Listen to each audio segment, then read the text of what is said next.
topic natin, 10 tips para gumanda ang inyong kutis. So ano ba yung mga pwede nating gawin para sa ating balat, lalo na kung edad 40 pataas na tayo? Ipaliwanag ko muna ano ang mga dahilan ng pagbabago ng balat, lalo na ng kababaihan, at para sa mga lalaki din to. Pag age 20, wow, ang ganda ng kutis natin. Maraming collagen. So plump, firm ang ating muka.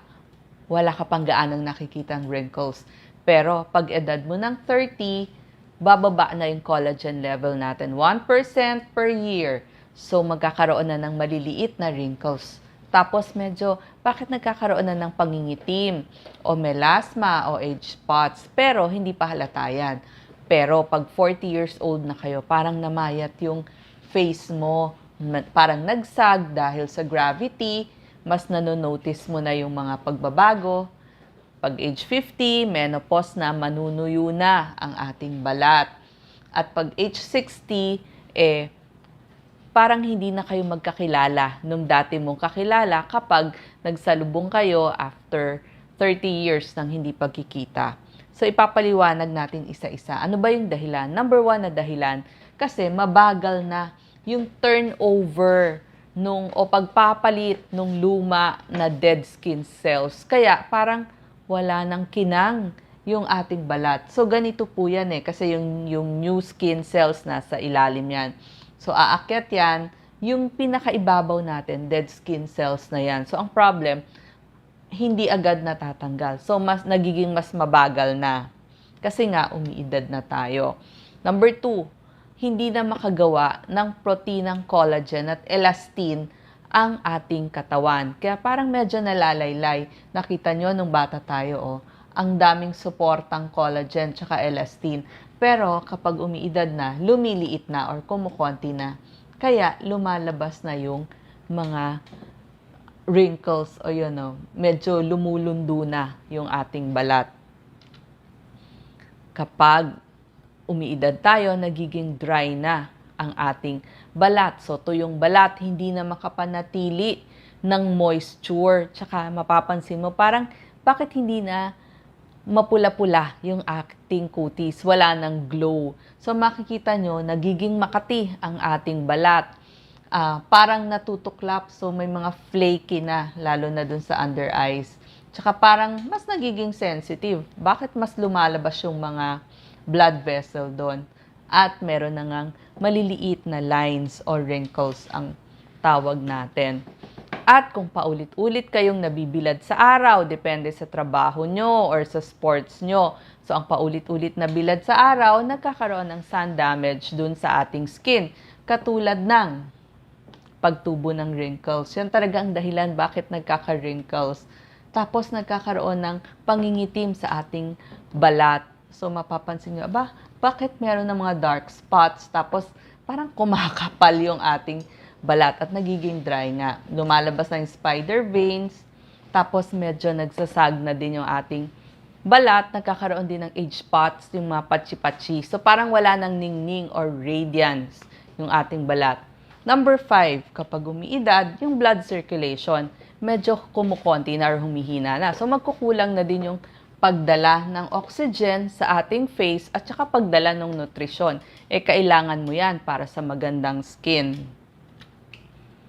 Next, number 6, dahil sa pagbaba ng estrogen, syempre nagme-menopause ka na. Pre-menopause pag 40, 50s, menopause ka na. Bababa na yung estrogen. So, mas nagiging kulubot na yung ating balat. So, bawas na din yung paggawa ng oil doon sa ating balat. Kaya napapansin nyo yung kulubot. So, mas nagkaka-eye bags na kayo. Nakita nyo, nagsasag na yung dito, yung ating kilay. Lalo na yung ating mata. Dati, deep set eyes. Bakit ngayon nawala yung pagka-deep set? Tapos, nagkakaroon na ng mga folds dito. Lalo na menopause, hindi na kayo gaano makatulog. So, kulang na sa tulog. Ang dami pang stress, pollution, maling pagkain. So, mapapansin nyo, yung skin, yung pagiging magandang skin, meron din kaugnayan yung namana, genetics, pamumuhay, tsaka yung the way na alagaan natin yung ating balat. Paliwanag ko lang, yung wrinkles at fine lines, usually nandyan yan sa gilid ng mata, sa ilalim ng mata, dun sa noo, lalo na pag lagi kayo nakakunot, or pag lumalabo na yung mata ninyo, hindi ba nagkakaroon ng lines dito? Kasi lagi kayong nakakunot na ganon. So, dadami din tong mga frown lines natin. Tapos dito sa gilid ng ating bibig, makikita nyo rin yan. So, yun yung pati dito sa neck natin, nagkakaroon na ng lines. Bakit? Wrinkles. Nawawala na kasi yung elasticity ng ating balat. So, dahil nga sa bawas ng collagen, tsaka elastin. Napapansin nyo rin, dati, ang ganda ng hugis triangle. Pero dahil nagsasag, nagiging square face na tayo. So, nakikita mo yung sag or paglaylay, lalo na dito sa gawing baba or sa jaw natin. Tapos, ganun din sa neck, ha? So, makikita nyo, mas nagkakaroon tayo ng lines dito sa ating neck. Iba pang signs ng aging, eto, numinipis yung ating lips. Dati makapal yan, wow, full lips. Pero ngayon, bakit parang numipis na? At syempre, pag nagkaroon ng mga minor injuries, yung mga hindi kita nating injuries doon sa ating balat, mas mabagal na yung paggaling. Mabagal na yung pag-heal ng sugat. Tsaka mabagal na rin yung pag-heal ng sun damage. At makikita mo, mas magiging aninag na yung mga blood vessel. So, ano yung mga tips o 10 tips na pwede natin gawin? Siyempre, balancing pagkain at nutrisyon. Kailangan yung kakainin natin mataas sa omega-3 fatty acid katulad ng mga isda at saka mga nuts para mas gumawa ng bagong selula dito sa ating katawan, sa ibabaw ng ating face, sa ibabaw ng balat. At kailangan mo rin ng mga antioxidants. Halimbawa, yung mga buto ng kalabasa, kamatis. So, yan talaga yung mga foods na mas kinakain natin, antioxidants. Mga anti-aging foods, ito mga beta-carotene, lycopene, antioxidants yan. Yung vitamin C, nakakatulong yan, yung galing sa mga prutas at gulay. Kasi antioxidants yan. Tsaka nakita nila, parang mas gaganda yung dark spots mo pag mas kumakain ka ng mga vitamin C. At syempre, kailangan mo ng SPF, Sun Protection Factor. Pag pang-araw-araw, pwede na yung SPF 30. Pero kapag sports ka or kaya sa leisure nyo or nagbakasyon kayo, nakakatulong kung SPF 50 na yung gagamitin ninyo. Tulog, kailangan din yan para sa cell regeneration, para mas tumubo yung inyong skin. Moisturizer, kailangan yan pagkatapos niyong 3 minutes after kayong maghilamos o after kayong maligo, maglagay agad ng moisturizer tsaka lip balm. Pag po hilamos kayo, gumamit po kayo ng mild soap. Dito sa atin sa Pilipinas, marami naman yan sa mga groceries, kahit po sa sari-sari store. Ano yung mga pwedeng bilhin? Hindi po kailangang mahal ang mild soap. Ang mga mura po dyan, Tender Care, Jergens, Johnson's. Kung may konting pera pa, pwede rin po yung mga Dove. Maganda din po yan.